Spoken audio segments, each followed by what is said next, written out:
Hello and welcome to the Arc Woman podcast. This is an exploration of womankind. Here we discuss what it is to be a woman in the modern world while utilizing ancient and modern modalities in tandem to create a bounty of health for the body, mind and spirit. Hello everyone, I'm Sarah. Welcome to the Arc Woman podcast. This is Karlyn. Hello. She's the Erotic Alchemist. Hello. Hi. Tell us about yourself. Oh my gosh, where do I start? Well, I mean, I am a breathwork therapist, a pleasure educator, and a Yoni Mapping Therapist. And I work with mostly women, but also I've just started again working with men and with couples as well. The last few years I've been working with couples. And yeah, my lived experience and my working career spans, just counting it up this morning, it's like nearly 30 years now. So in terms of what's relevant to the things we're going to talk about today anyway. So it's a passion of mine to try and change how people are experiencing life and to really open them up to how amazing the body is and how amazing all of these elements of our life are, and these crucial kind of fundamental pillars of health really, which is, to me, conscious breath, sexuality and pleasure, and our healthy physiology as much as possible, because that's kind of the key to a good existence. Yeah, I completely agree. I was at dinner last night with a few friends. And they were like, oh yeah, so what are your clients like? I'm like, oh yeah, we just talk about the foundations. So they're like, oh yeah, good food, good breath, good water and rest. And I was like, yeah, and sex and pleasure. Yes. And people always forget that part of it. And it's kind of left on the outskirts of what's important in our health. And we always kind of go, I'm going to get healthy and then I'll touch on sex. Or like, I'm going to make sure I'm drinking good water and meditating, then I'll touch on sex. And it's just kind of like, what happens if we just switch that around? What happens if we actually, as you always say, prioritize my pleasure? What's going to happen from there? Yeah. And I guess that's like, in my light research of you, that's kind of what I found, is that your career and your personal journey towards pleasure and involving pleasure has been like very much interwoven and inseparable. Can you speak to that and like how like your journey with pleasure also journeyed with your career path into what you're doing now? Well, yes. So I started, how can I put this? So I guess I'm thinking about the transformational effects of altered states of consciousness. Yeah. So I started on that path really early. So first of all, before I discovered breathwork, it was psychedelics and recreational drug use through raving and doofing. Sweet. And I was like, wow. And for me, like, it's always been, it's not been really about taking the drugs and getting off chops as much as possible. It's been about this awakening of that there's so much more to life than we realise. And that was part of my seeking. And so alongside that was this seeking of modalities to support a better quality of life.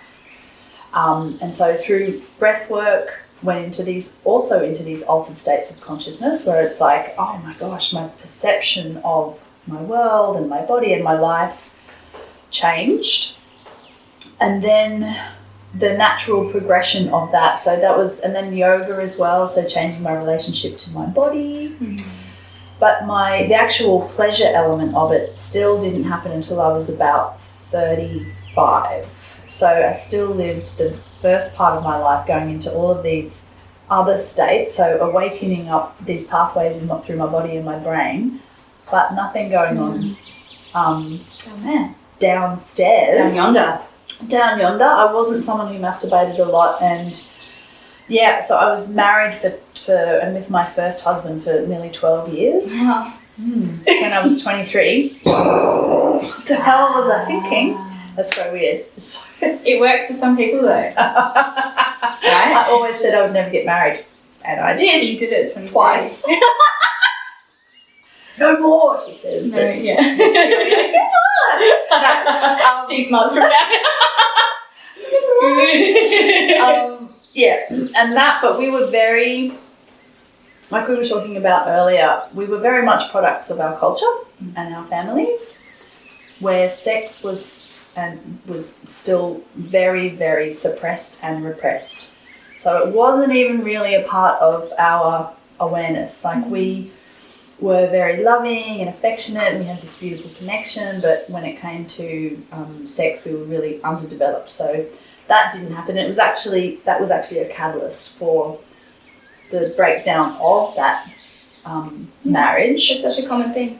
Yes. And so that was, and it was this at the same time that I started to have these curiosities about my pleasure, because I'd gone up to the age of 35 was really healthy, having amazing experiences with the breath, learning all about birth and, the female anatomy, and then going, wait a second, what's going on here? And that connects it all. Yeah. Really, sex connects birth, relationship. It is the great connector. Yes. Yeah. Exactly. Absolutely.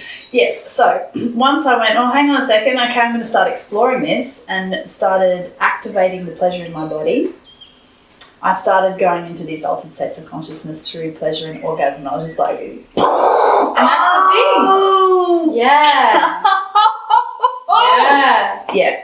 I think that's the thing. I think that was my experience as well. Like, actually, no, I was having orgasms pretty young, so I knew that I could reach altered states of consciousness within my own body, and then I had psychedelics, and I was like, oh, you can access this through a drug as well.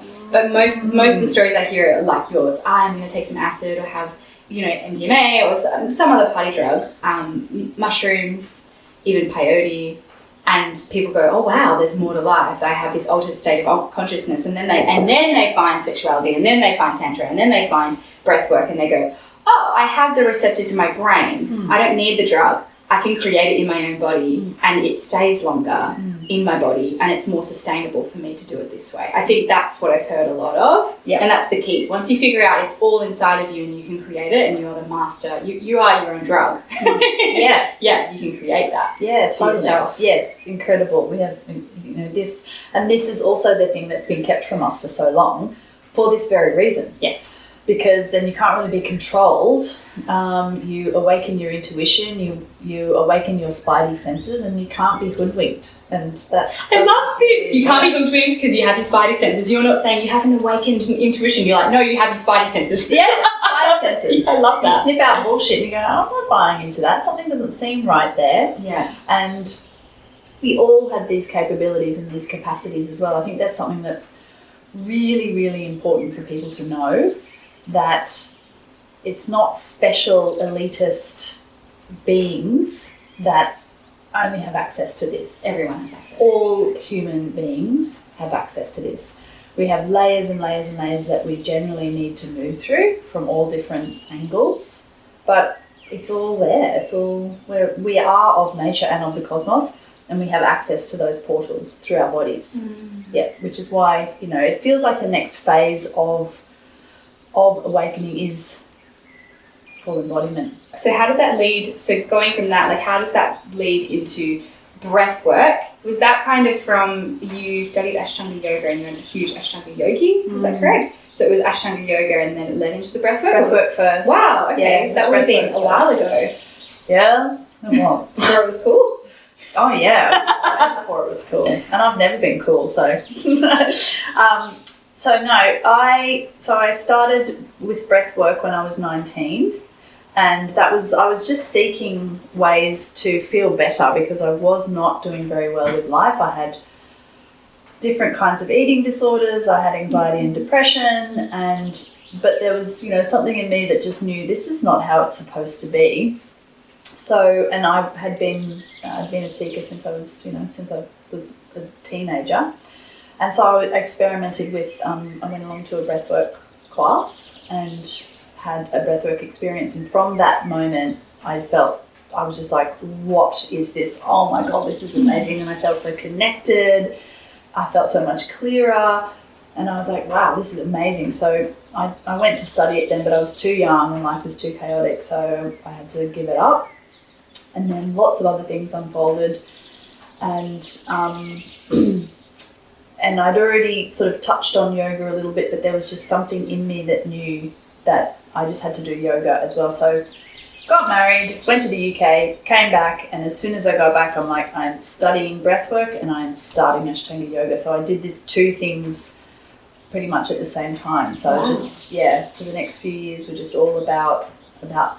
Where were you learning this? I'm just curious as to the demographic and like where you were. On the Gold Coast. On the Gold Coast, wow. Yeah. So my breathwork trainer was down in northern New South Wales, and my yoga centre was on the Gold Coast. So it's a Gold Coast Yoga Centre. Yeah, cool.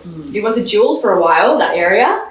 And like back in the day, that was, kind of like, I don't know, my mum kind of explained it as like, it was almost like the swinging 60s and 70s in California. That's beautiful. What my mum explained it like. She was just like, that's what it was like. It's just this little golden jewel of knowledge and all these little, people in there learning, not little people learning about these ancient practices and this big awakening happening. Yeah. Which is still happening now. Yeah. That's amazing. Yeah, it was cool. So that, so studying that, so the breath work that I did, that I trained in was, because there's lots of different schools of breath work. Yeah. So the ones that we studied mostly in that training was rebirthing breath work, which was kind of the philosophy of Leonard Orr, who's an American self-expressed guru. Yes. Don't mince your words. I won't approve of that. Anyway, we'll go there. He's dead now, yeah. They're going to hate me. I'm sorry. I have a lot of respect. For the practice. And also holotropic breathwork, which was Stan Groff, who was a psychiatrist from way back in the day when they were able to use psychedelics legally as therapy, and then it got banned, and then it got made illegal, and then he discovered that breathwork did the same thing. So it's just like, I think he's a breathwork guru, really. Anyway, but it was through the rebirthing. So the philosophy that we can journey with at the conscious breath back to our first breath, back to our birth experience, which is one of the deepest foundations for the imprints that are laid into us that then become how we express ourselves in the world. So what happens around birth and even conception, gestation, birth and early childhood. It's all imprinted. It's all imprinted, right? And so the philosophy was that through this using of this particular style of breath, conscious connected breath, you can go back to your first breath and start to resolve the negative imprints that were put down. Wow. So that led me into studying to be a doula. I was going to say, that's a really beautiful segue because you've attended 7 births? Yes. Yeah. What was that experience like? And so you did yoga and breath work, and then you were like, okay, rebirth, first breath, I need to be involved with. Yes. And this was happening at the same time or leading up to learning about sexuality, or was it completely before? This was completely before. Wow. Yeah. It was almost like your spirit was slowly leading I know. you.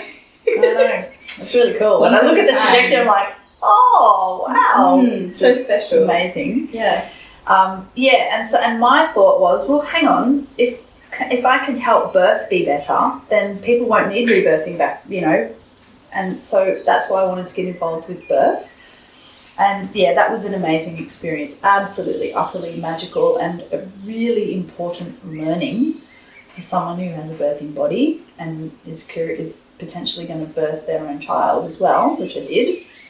That was amazing, and it was a real eye-opener for me in terms of the medical system and the home birthing. It's not a system, it's a philosophy, it's a way of life, really, the authentic old school birthing. And that was the crux of that, was that we do need the Western medical system, but it is not the be-all and end-all, and it is not the law. It is there to support if something goes wrong. Anyway, so that was a great learning. And just learning about the anatomy and the physiology as well of the female form. And then, so I was a doula for 5 years over in Edinburgh. That was great. It was really cool. And then, but it was really the sexual awakening that that shifted things in a totally different direction for me. Yeah. How did that happen? What happened? Did this come out of the blue? Was this something that you felt led up to? What is that face? What is it? Oh, it's such a big story, but I'll keep it brief. Okay. So yeah, I was really into my yoga at that point. Like I was working in a yoga centre, an Ashtanga yoga centre in Edinburgh, and so I was doing Ashtanga yoga 5 days a week, and I was totally immersed in this world, and I was doing heaps of cleansing and detoxing, and this is where my energy started to fire up in that particular way sexually. And the people who were running the centre were very much into sex magic and the occult and things like that. So I was kind of swimming in this sea of You're exposed to it. I was exposed to it, and then it was a real school of yoga. So of course there was the books on tantra and sexuality. So as my energy was awakening and sadly having to say goodbye to that relationship, which wasn't going to support that journey. So being in that soup and then starting to connect with my body, and as soon as I started to ask the question and then open up my body, and because I'd cleared out so much of the gunk, There was nothing in the way. There was nothing in the way. So Yeah. when I started touching my body, I was just like, Yeah. straight. I was like, what the? I always tell people. Oh my God. Yeah. And so I was pleasuring several times a day. And taking, Like a teenage boy who's just figured out. when I wasn't at work, I was at home. Well, anyway, so it was just amazing. I'd been in this place, this environment so many times before, this cosmic connected, altered states of consciousness, and then to be able to just access it straight through my body was just amazing. And then you had that connection to your body, and then you had your baby girl, and then it wasn't there anymore. Yes, and then it disappeared. Yeah. So I went on that. That's when I started all my study with tantra, tantric bodywork, sexual awakening for women, and so went into that in-depth study and practice. And then when I was, so that was 35. Then when I was 40, I gave birth to my baby girl, and literally overnight. And can we stop there just for a second? Yes. You gave birth at 40. Yeah. Like, that is amazing. Well done. Thank you. Well done. That's incredible. Yeah. I know so many women who get to 35 and they're like, I have to have one this year. And it's just like, one of the women I work for, she had a baby when she was 46. Yeah. And it was a home birth, lotus birth, beautiful, gorgeous. And it doesn't have to be like that. Sometimes you have to go into the hospital. That's totally fine. But that's amazing that you had a baby at 40. What was that experience like? It was amazing. Great. And it was I sort of pushed it as long as I felt I could. And I was like, if I have a child, amazing, and if I don't, my life's amazing as well. So it was kind of this open-ended experience, and I was with my partner for a long time, and we both wanted children. She took a year to land in. And then because of all the other work that I'd done around birth and the knowledge and seeing birth and being with women, I had a very, very good idea of what that looked like and should look like. And so she was a home birth as well in 5 hours, 5.5 hours. It was very fast. That's very fast. And what happened was, so we were good, we were safe. We had a lay midwife there who was, she was just like, no, it's fine, you're all good. Which is the perfect midwife. Yes. No, you got it. I think that's so comfortable just being like, oh, okay, I do got it. Totally. Yeah, She I wasn't don't have to at be all- hands-on. No, Yeah. she wasn't at all concerned. There wasn't any problem. She was moving. Everything was happening as it should. But the weird element of it was the unusual thing, which I want to say that I was very, very lucky, because this kind of thing that can happen is the reason why the medical system is there. I was just lucky that I didn't have to go there. So when she was coming out, so she went down the birth canal fine, but as she was coming out, her whole body turned a 180, and so she came out face up. So she's shouldering the upper and posterior of your vaginal canal. So instead of coming out, I see. Yeah. Okay. So she tore through my pelvis, but we didn't realise that that's what had happened at the time. We didn't really know what had happened because I didn't hemorrhage, I didn't bleed. The placenta wouldn't come away, and I had to go into the hospital to have the placenta manually removed, but no one clocked anything. All that I knew was that from that moment, I had no sexual response at all, which over the, that's not unusual. No. So it could be months and months and months before anyone clocks it and it's like something is wrong here. Yeah, or before I was even thinking, this isn't right. Because that's not at the forefront of your mind. When you've just had a baby, it's, am I letting down? Are they sleeping? How am I feeling? Yeah, it's like having sex is not the first thing. It's probably one of the last things you think of. After birth. Exactly. But what I did notice over time was that as time was going on, there was still nothing happening in my body. So, we were being intimate and we were kissing, and I'm like, fuck, nothing is switching on. And so... Long story short is I was like, this isn't quite right. Something's not right here. And I went to see my GP to get a referral to a gynecologist. This was 9 months after birth. And she was like, oh, no, you're still postpartum. Don't worry. And I'm like, that's not the response that we want. I'm concerned. This is my body. Give me the right. Thing. I am in charge here. Right. Exactly. But no, I didn't. I just went, oh, okay. She's like, go and do your Kegels. I'm like, okay. So... there's many layers and nuances to the story, but still, things still weren't right for quite some time, and even with my own attempt in pleasuring, still not working. So this is when I discovered Yoni Mapping, and my friend Bonnie Bliss, who did the Yoni Mapping practitioner training that I did, she gave me a Yoni Mapping. I'm like, something's not right here. It doesn't feel right. And so we kind of went on in this very mucky early motherhood, weird relationship stuff going on. It was just like a cloud of chaos and uncertainty and the unknown. And I kind of went on a bit of a dark path of like, I'm broken. Like, I'm just not going to have orgasms anymore. My body doesn't work. I had 5 good years. Yeah, cool. I'm happy with that. Yeah, okay, cool. But there was something in me again, as usual, going, keep looking, keep investigating, keep on it. And anyway, Bonnie asked me to be part of the training to teach the breathwork element and to be a student, which was the cherry on the cake for my tantric sexual awakening work. And I was like, sure. And so it was through that training and having lots of yoni mappings that my yoni and my body started speaking to me, going, this is what we need. We didn't want the clinical approach right now. I wanted to be listened to and I wanted to be understood. And in a sacred and devotional way.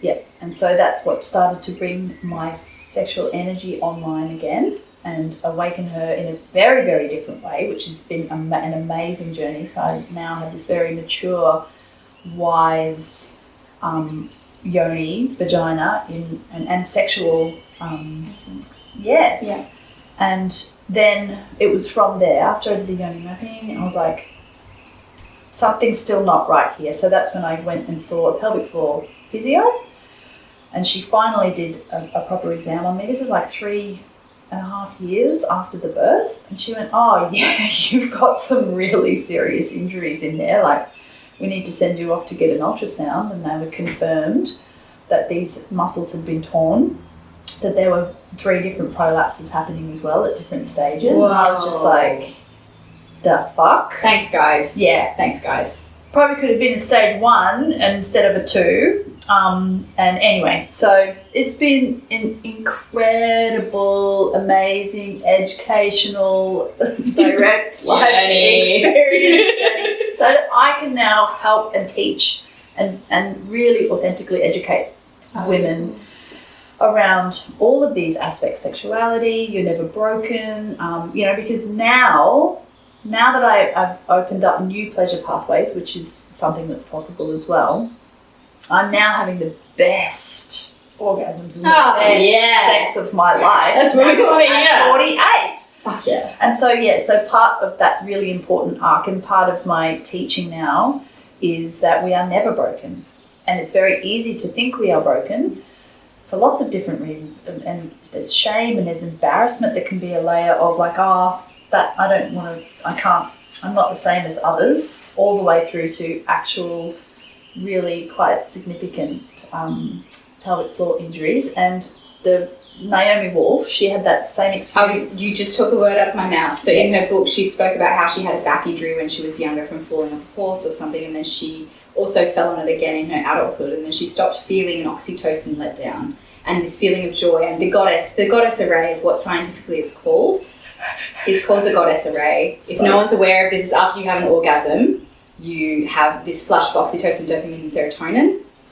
It stays around for about 8 hours, and it's called the goddess array. And so she stopped getting that because the nerves were destroyed in her pelvis, and it was stopping that from reaching her vagus nerve. And therefore, we'll talk about how this. Maybe we should start talking about anatomy and physiology before we go into yoni mapping. Yeah. Because then people who don't know about the physiology and anatomy of the vagina, which is actually pretty common, I think this would be relevant to you. This is a recent UK study in 2018. I think it was only 64% of women could accurately label every single part of the reproductive cycle, or reproductive tract in the yoni. Yep.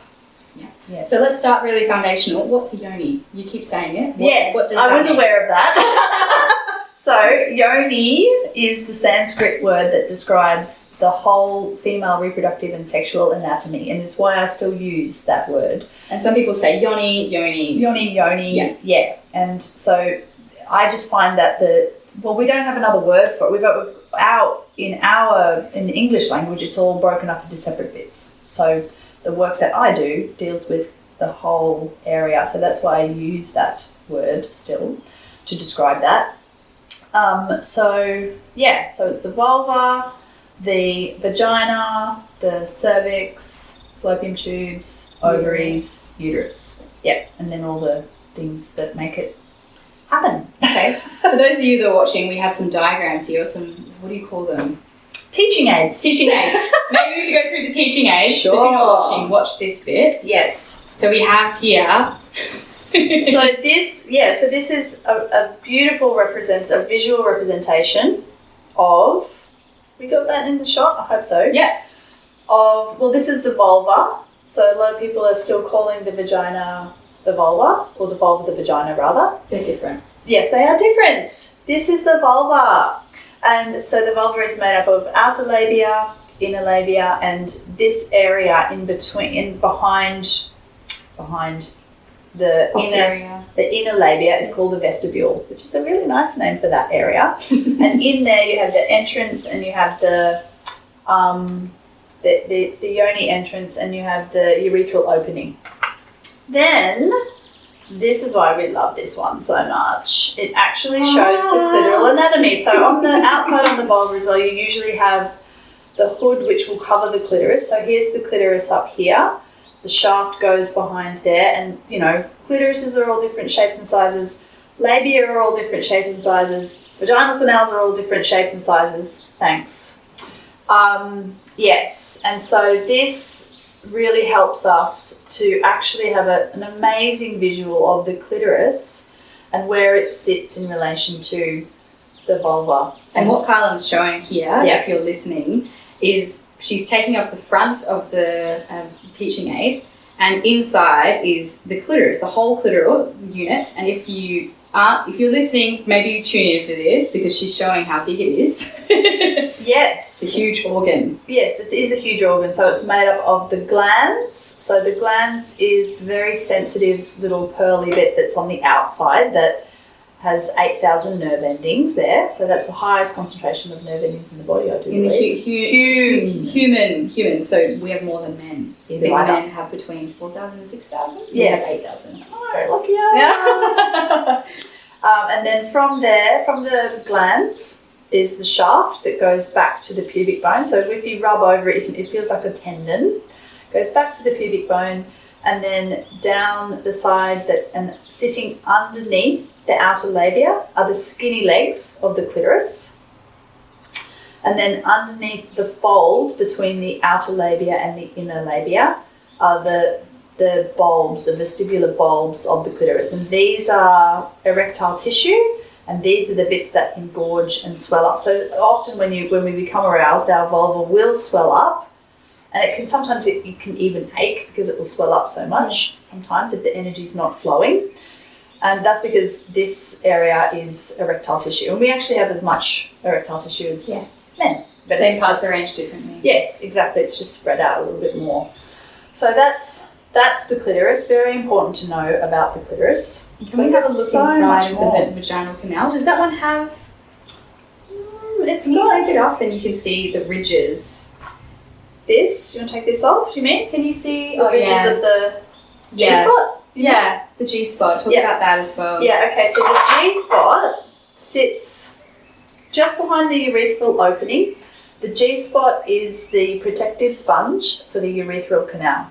So after doing 400 Yoni maps, I know exactly where it sits and what it feels like. And it's like this ridgy, fleshy mound that kind of hangs down just behind the urethral opening. And if you squat down over a mirror and open your inner lips, usually you can see just at the very top of your entrance, you'll see this like little fleshy bit. That's your G-spot usually sticking out. You often need to be in that position for it to pop out. And if you've had kids, it will probably be very obvious. And there's nothing wrong with that. Amazing. Yeah. And so, there's lots of, that's another G-spot. It's also that the sponge is erectile tissue as well. So that engorges as well. And it's part of the gushing, squirting, female ejaculation thing too. So we were just talking about, breath work, and we're also talking about Naomi Wolf, and we're talking about your experience with your birth. Yes. And how that, how we have trauma in the vagina and how that can negatively impact sexual arousal. Yes. So it kind of connects in with, we could probably talk about the parasympathetic nervous system. We talk about the nervous system that innervates the vagina and why it's important to have a calm nervous system, or at least a nervous system that's in parasympathetic in order to innervate those nerves and have higher amounts of engorgement, and how that all anatomy and physiology can play into sexual pleasure and how it's all connected. Yeah, I think we need to have a much better understanding of how our nervous system works, and it's more, in my personal opinion, it's more important to have a balanced nervous system, but so that because we do go into activated states when we are aroused, and if we have stress and overwhelm in the system, those activated states can become a stress response rather than a beautiful sexual arousal that isn't all combined with anxiety and triggering and overwhelm. So what you're suggesting is that we need to have a dynamic nervous system, not a calm nervous system, because that's what you hear a lot in the scientific literature at the moment. Even in people not in the allopathic, in the alternative world, they're always saying, calm your nervous system down, calm your nervous system down. And I'm always thinking, if I have a super calm nervous system, I'm not actually going to be able to get to these excitable orgasmic states that ride pretty high. So you do need to ride the dynamic nervous wave. Is that what you're saying? Sorry. Yeah. So, I guess the thing with our culture is that stress and overwhelm is the norm, and that is the state that we are in most of the time. Mm-hmm. So it is important for us to focus on down-regulating the nervous system as much as possible, but not for it to not be the only focus. But definitely, if you are able to deeply access your down-regulated nervous system, and breath work is really good for that. Restorative yoga is really good for that. Prolonged amounts of rest where we're not thinking about being productive. Just having that time out, then the inner system and the nervous system and the brain has an anchor point for relaxation and for calm and for expansion. And then it's also able to go into those activated states without it being a normal stress response like our daily state, which is just, we can actually go into these expanded states of bliss and pleasure activated as well. Okay, well that leads into your practice then. So what does your practice look like? And then we can start probably going into what yoni mapping is like, because I'm assuming that you start your sessions how we are now, having a really nice chat, and then it goes into breath work.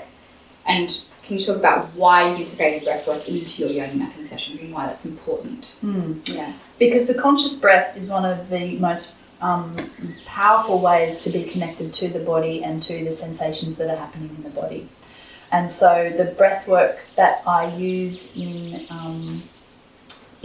the yoni mapping experience, I would describe it more like a yin style, where we just, nice, big, gentle inhales and slow, long exhales. So we do that to start to go into the down-regulated nervous system state, because often people arrive for a yoni mapping and they're very nervous. Yes. Anywhere between a bit nervous to absolutely fucking terrified. Yeah, really, some people are very, very terrified. And I've had a lot of, most of my clients have high-functioning people with complex trauma backgrounds. And I didn't go out there to have those kind of clients. They just found me. So it's very important, first of all, in the talking, that we are going into a safe, down-regulated nervous system state. Mm-hmm. And then we move into the body work, which is a full body massage.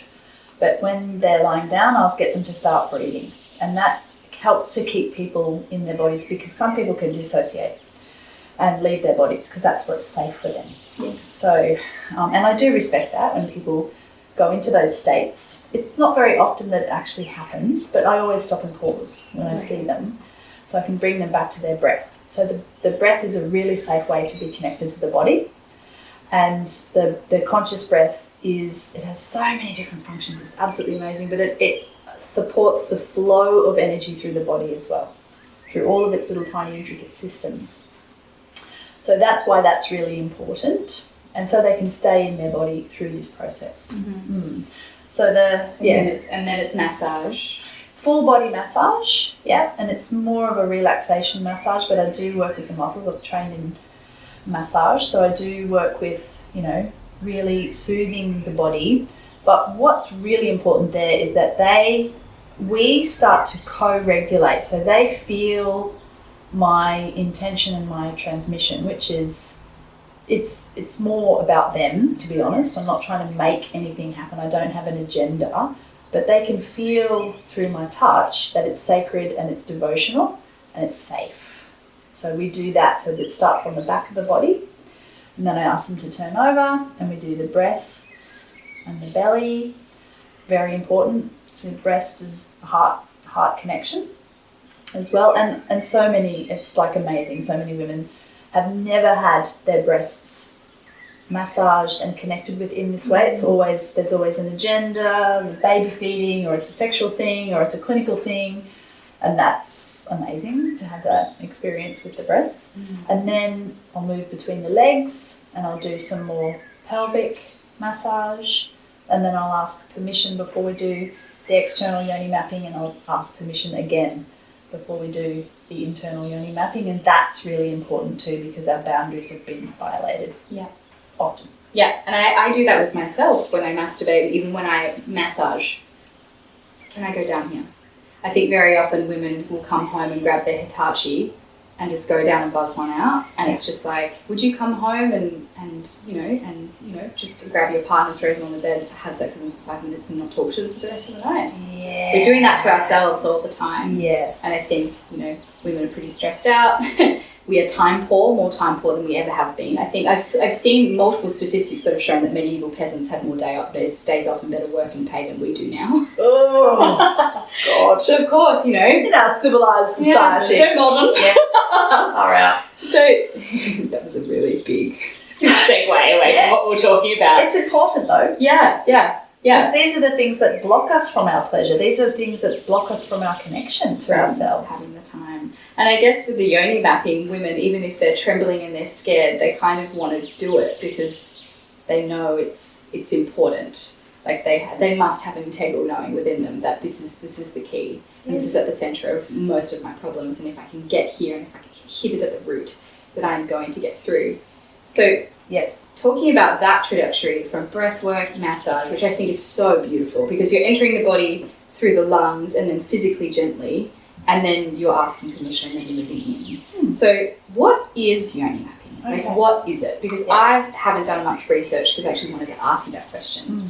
And the other research I've done, that question wasn't even answered. It's very vague, and I was hoping to get a specific and foundational answer. Okay, let me do my best here.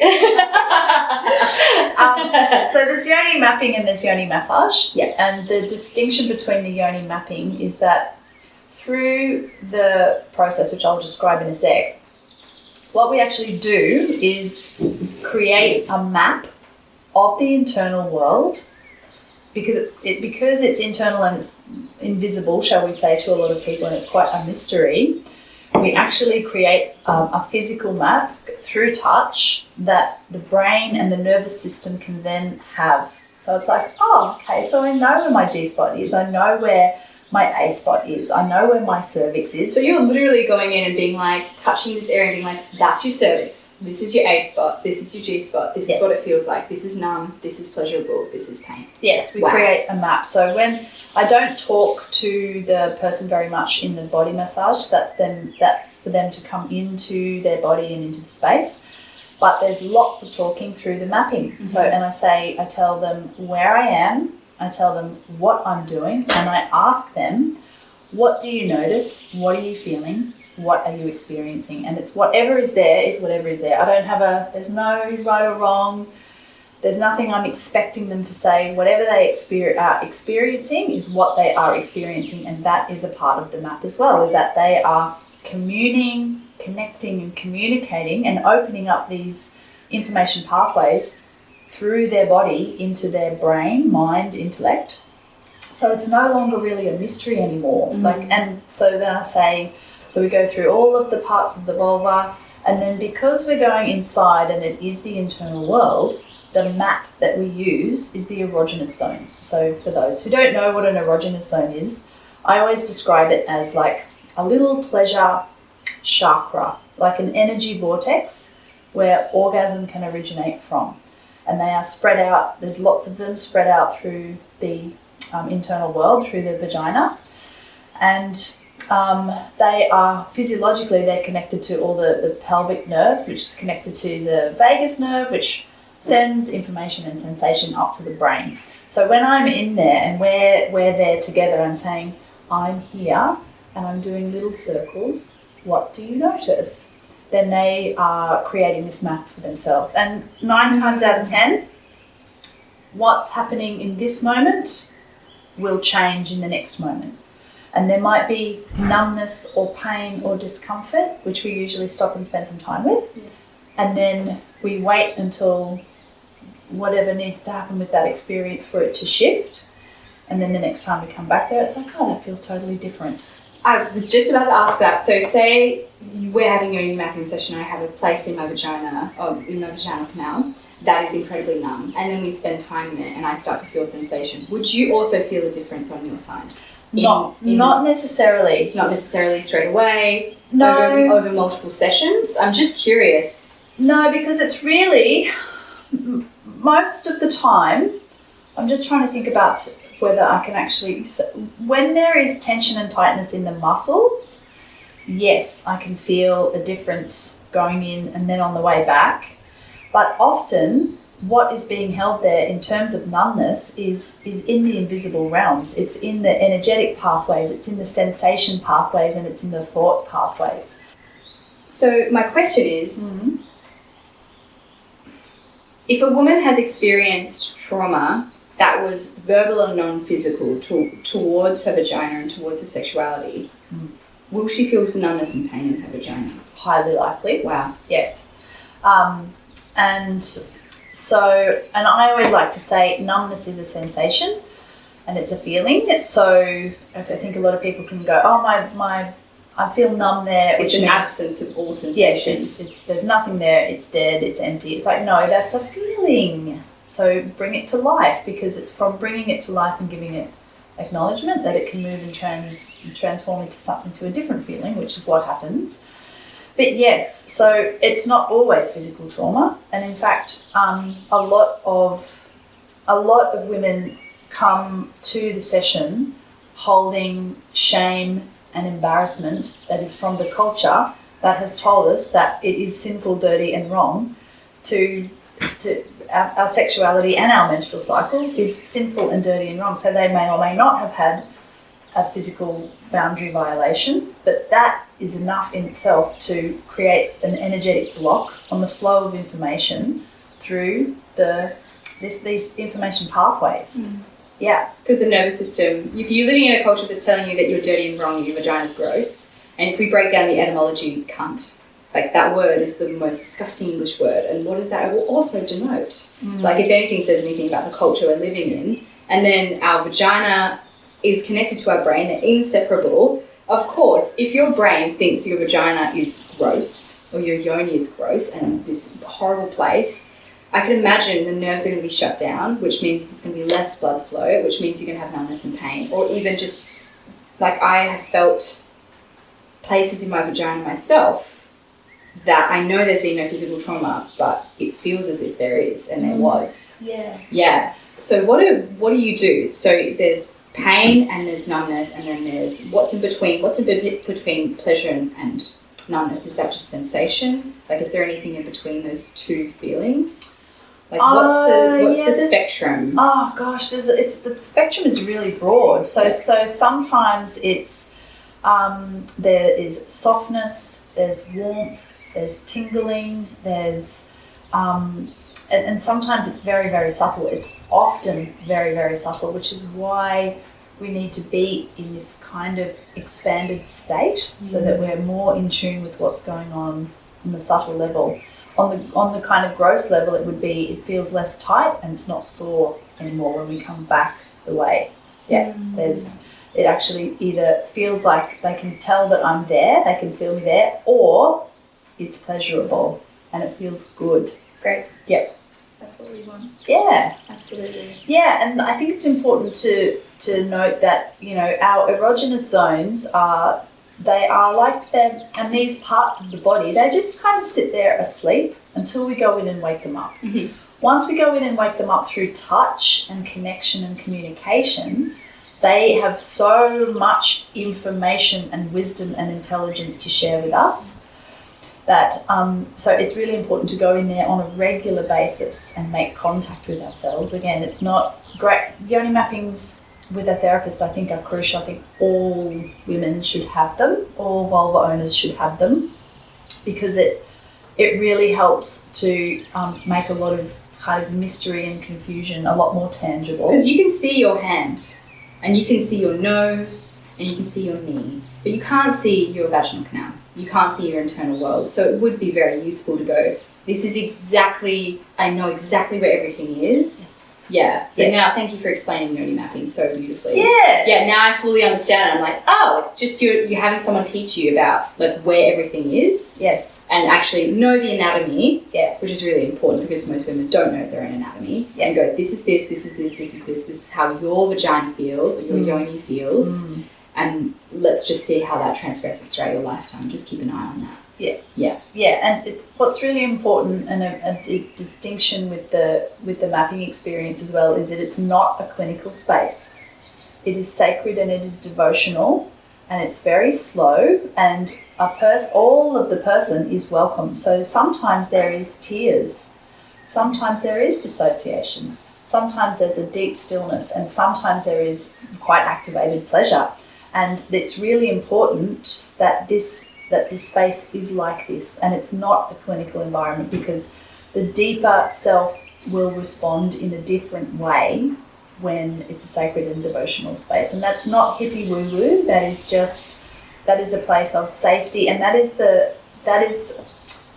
place where the deeper self knows the truth of how we are supposed to be touched. And I find it so funny when people think that is hippie woo-woo, because if you look at any animal that's having sex or birthing, what do? They go into a calm, dark, quiet place. They're no different. Like, of course we're going to be the same. Yep. Yeah, and you need to, and women, 45 minutes of like outer labial and vulvar stimulation before you go in. It says a lot about what we need. Yes. And I find it really funny because that's the male. Like we're trying to keep women at a male level in some ways. Like guys can get it up like in 2 minutes from like an ankle, like a nice wisp of wind on their ankle. I've had partners who've said that before, and it's just like, I am not like that. Yeah. And holding me to that standard is just ridiculous. And I have heard people say, oh, it's hippie woo-woo to spend time in that area and have a devotional attitude towards it. And it's like, well, no, that's biochemically, you can see that as well. It's absolutely how women are wired. Yeah, we take longer to become fully aroused. Yeah. And we have different pathways, and we're all wired differently as well. So some people might have a really sensitive activated G-spot, and that's like one of their favourite erogenous zones.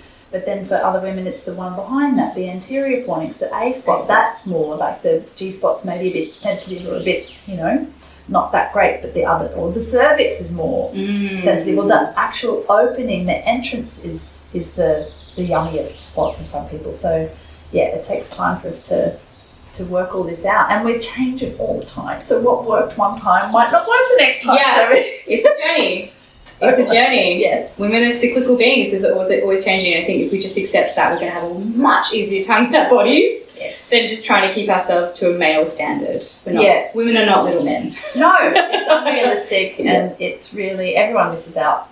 Yeah, absolutely. Everyone misses out. Absolutely. I want to go back into anatomy for a second because you told me something before we were recording about the vagus nerve and the cervix. Yes, God. And I didn't know this. Yes.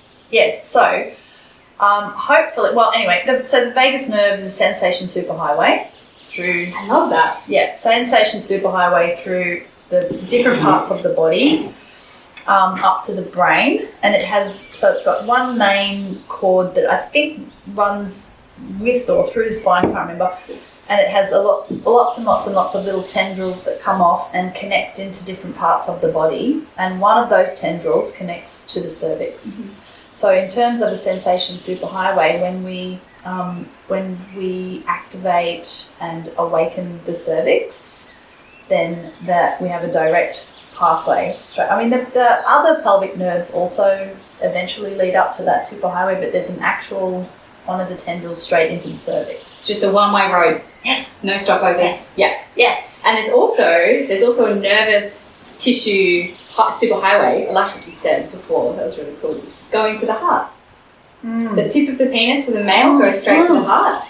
Yes. And the cervix goes to the heart as well. Yes. Which is so beautiful. And this is when we get to the cervix in a yoni mapping, we always go there. So that we always... And can we talk about how you get into your cervix? Because a lot of women say, it's too deep, I can't get to my cervix. And it's just like, yes, you can. Can you tell women, kind of walk them through how you can reach your own cervix? Because I feel like women need to connect with that part of their body a lot more. Yes, well, we are built differently. So the vaginal canal can sometimes be quite high up, so they might not be able to reach it with their finger. But you can get tools that will help you to be able to touch the cervix. So, and I think the cervix is very sensitive, she's very wise and very intelligent, and there is this energetic pathway to the heart.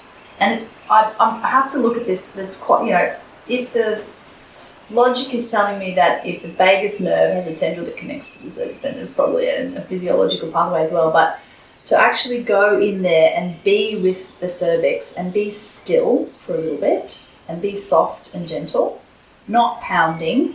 Pounding only comes after she's fully awakened, but because she's been, for most of she's been pretty partially treated. So she needs to be gently connected with first, and then to open up that pathway to the heart and all of the things that come with that: self-love, self-acceptance, love for the body, appreciation, gratitude, compassion. Then that's when we start to also open up these pathways of the kind of more cosmic connection, I guess you could say. Yeah, which I don't think you can separate. We talked about that before, like Tantra and Tao example are sciences of physiology and anatomy, and how spirituality is embedded within that. Yes. Like, you can't separate the two. No. And so I always laugh when people think all this stuff is hippie woo-woo, as you said before. I'm like, they're inseparable.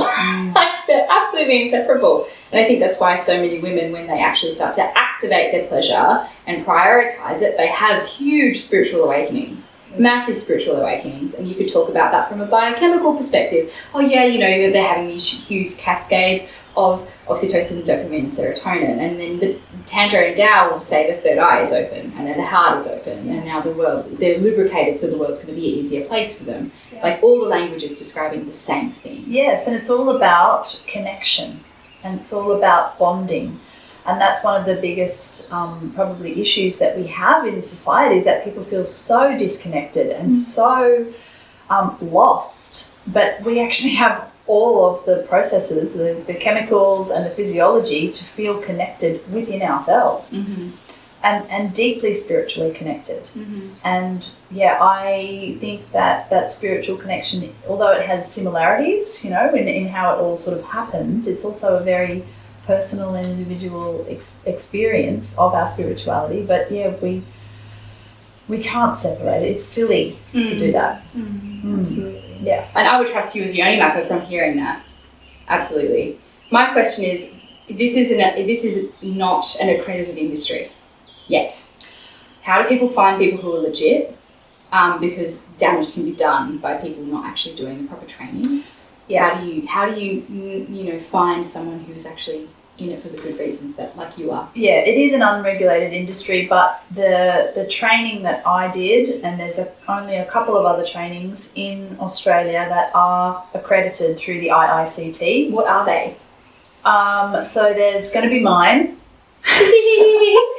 Therapeutic Yoni Mapping. Plug. Shameless plug. Yeah. But so Bonnie's not doing hers anymore, unfortunately, but there is a Therapeutic Yoni Massage by, sorry, I can't remember your name, I apologise for that, but that's based up in Byron, but that's an IICT approved Yoni massage training. And then I think there is another one on the Sunshine Coast, which I think is just called Yoni Massage Practitioner Training. But there's lots of other people out there, lots of randos doing Yoni massage and Yoni mapping. The most important thing is to do your research, be extremely discerning, and don't just think, oh, I'm going to have this experience and just choose a person. Really, really suss them out. Find out where their training was, find out what the training was, find out how much experience they have, and then have several conversations with this person so you can understand their vibe. Because some Yoni massage practitioners are they're focused on activating the sexuality. So for me, that's part of it. It's one part of the leaf of the flower. Yes, and all of us that were trained by Bonnie, it's only one part of, it's a holistic pelvic wellness modality. So you have to find out, you do your research and be discerning and ask questions, make sure they're properly trained, and preferably, depending on where you're coming from, make sure they have a lot of experience. And you have to have conversations with the person, not just go book an appointment off the bat. Yeah, very important. Yeah, because it can actually, you might not have any trauma, but you might have after having one of these sessions. So, very important. Very important. So what specific questions would you get people to ask? Training, how long have you done it for? Is there anything else that you'd highly recommend women ask? Especially if they have trauma, like what are some trauma-informed questions that you would get some of our listeners to ask potential Yoni mapping specialists? What their experience is with working with people with trauma, it's also how they respond to the story that you've got to tell them. So, that's very varied, depending on how people, what the reasons why people want to go for a Yoni massage. The most important things is to get a vibe of that person. Are they just going to focus on activating your orgasm or sexuality? Do they have any background in trauma-informed care or training? Those would be the main questions, and it really depends. Like, some people are there because they just don't know their anatomy, and so they would like to know more about their anatomy. Some people are there because they have had serious boundary violations or birth trauma. So you might want to ask questions about what their experience is with birth trauma. Okay. And what their experience is with the people that they've yoni mapped. Awesome. Thank you for that. Yeah, because as you said before, there are a lot of people coming to you who have experienced complex trauma. Is that a normal demographic of women who are seeking out yoni mapping? Because I don't have any serious traumatic responses, I don't think. And I've never really been attracted to it. And I spoke to a friend this morning about it, and she was like, oh yeah, it really helped me a lot with trauma. So is that, when you speak to your colleagues, is this something that women find really beneficial at solving trauma? Like, how does that interaction work? Is it kind of almost like an exposure therapy and reintroduction back into the vagina? Yes. Some yoni mappers won't work with people who have trauma, which is a very respectful thing to do. Okay. But yes, it's like we rewire the body from those experiences that have left an imprint. I hope I'm not going too off topic here, but no, please. So what it can help with. So just to clarify, that's been my experience. The yoni mapping practitioner training that Bonnie did is not a trauma therapy modality at all. She's very clear on that. But the people who've been attracted to me have been people who've had trauma and complex trauma. And what I've discovered over time and through doing all these yoni mappings, and because of the inclusion of breathwork, is that there is like this knowing, I don't know how to put it, but anyway, there's like a truth that the body knows how it is supposed to be connected with and how it is supposed to be touched and nurtured and nourished. When that doesn't happen, things get really fucked up. You know, we call it trauma, and we adopt coping mechanisms to try and mitigate the difficulty of having to go back there. In this particular setting, part of what happens, and what I've seen over and over again, is that we go back and we give the body what it knows and how it knows it's supposed to receive.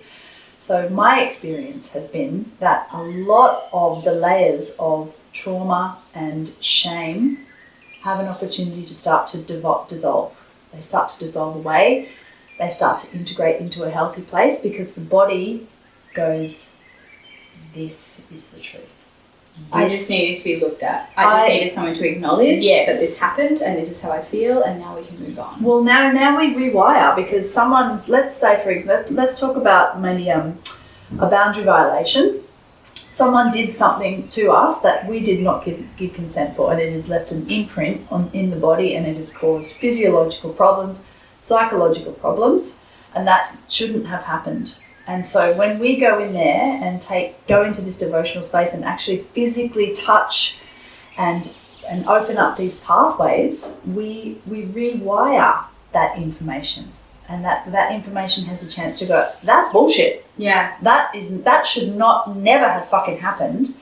This is how it's supposed to be. So we literally rewire through the mapping as well. So what we were talking about before, through all these information pathways, the intellect and the mind and the soul can let go of the problems that it caused, because we rewire. We touch on truth and we rewire with fresh information and true information and what's more relevant to that person. Instead of fear, false evidence appearing real, creating a manifestation, which was the reaction or the thing that you kept doing to protect yourself, and you pretty much got in there and touching them and being like, do you need to be here?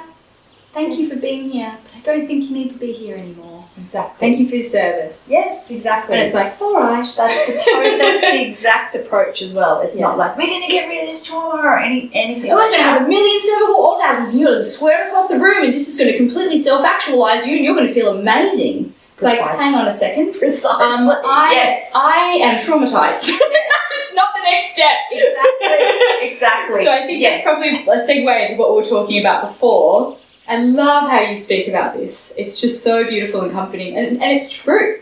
And it just opens up a space for all of the possibilities to come out. because I feel like where we're at in the moment, what you said before, we've just got the clip and now we want cervical orgasms and squirting everywhere. And we're talking about this before. How can we talk about those things that are amazing? Sorry, that's okay. How can we talk about those things that are amazing and are accessible for females, but also realise that a large proportion of the population still aren't having clit orgasms, haven't even had one. I think I know like a few of my friends' mums and nanas have never had an orgasm. Yeah. And now we're putting pressure on women to squirt across the room and have multiple cervical orgasms and open up their third eye and manifest their dream reality in 24 hours. It's just kind of like, that's a lot of pressure. We've got quite a lot of territory to navigate first. Yes. Yeah. Yes, definitely. And I think we should just take the fucking pressure off ourselves. Mm-hmm. Like we were talking about before as well, like we live and have born into a culture which is all about productivity and goal orientation and, you know, very rigid structures of how things should be and what success looks like. And if we superimpose that stuff over onto our pleasure and our orgasms, we're going to end up in the same place. Mm.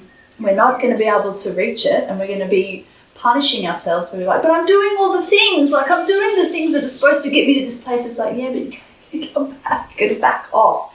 Back off. Take that approach out, away from your sexuality, away from your pleasure, and out of the bedroom. And it doesn't belong in the bedroom. There's no pressure is allowed in the bedroom unless it's right up against your cervix or your G spot. That's the only pressure we're allowing. Yes, and so that is part of deconditioning ourselves from our cultural myths and from our cultural programs, and that's the kind of territory we've got to navigate. And then we have our personal territory that we need to navigate too, which might be all different sorts of things to go through.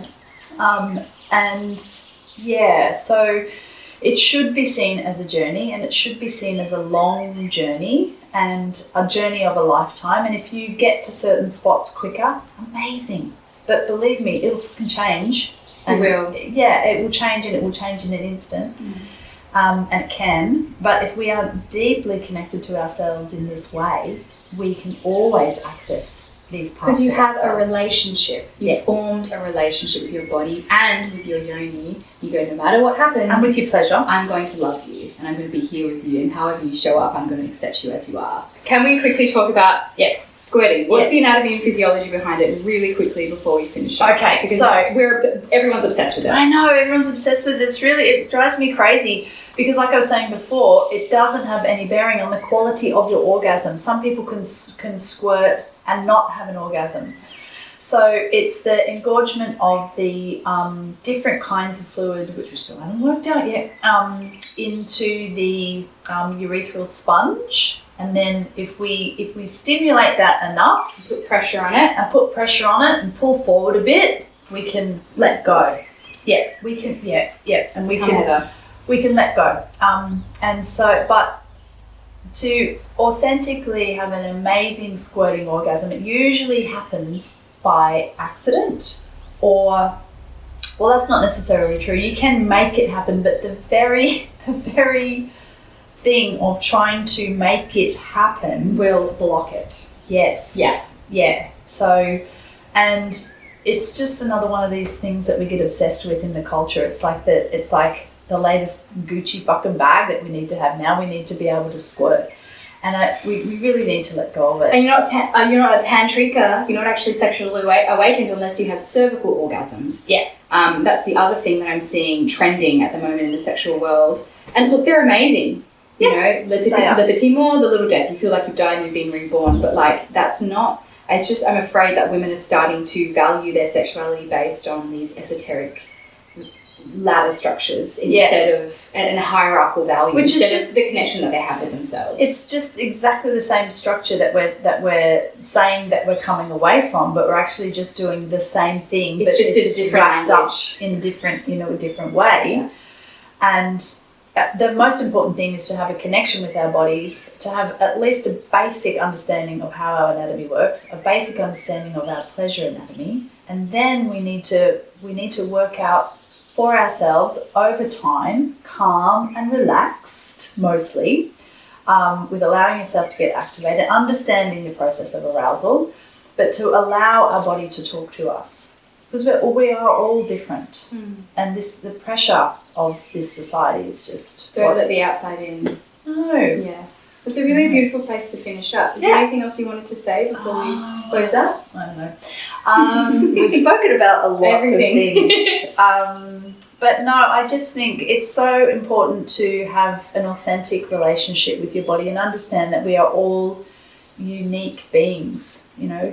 Don't get pushed into this monoculture. We always try and turn things into this, you know, we all have to do it like this. If we're not doing it like this, then we're doing it wrong. And to just really take the time to go on a journey with your body and listen to it and connect with it, understand it, look at it, play with it, experiment with it. Yeah. Beautiful. Where can people find you? Oh, well, I am the Erotic Alchemist on Instagram, and you can find me at sacred-alchemy.com.au. That's my website. And you have a new course out as well. I do, yes. This is my first online course. Congratulations. So it's Pathways to Pleasure, and it's just the basic teachings of my basic pillars of teaching, the principles. It's extremely easy. It's a good beginner's course. And then there's more things coming. There's more things in the pipeline, more courses. And Christmas is coming up, so bye. Buy the course. Yes, I think that's the main places that you can find me. Yeah, definitely awesome. Where the most information is. Yeah. Cool. Thank you so much. Thank you. It's been so cool. Yeah.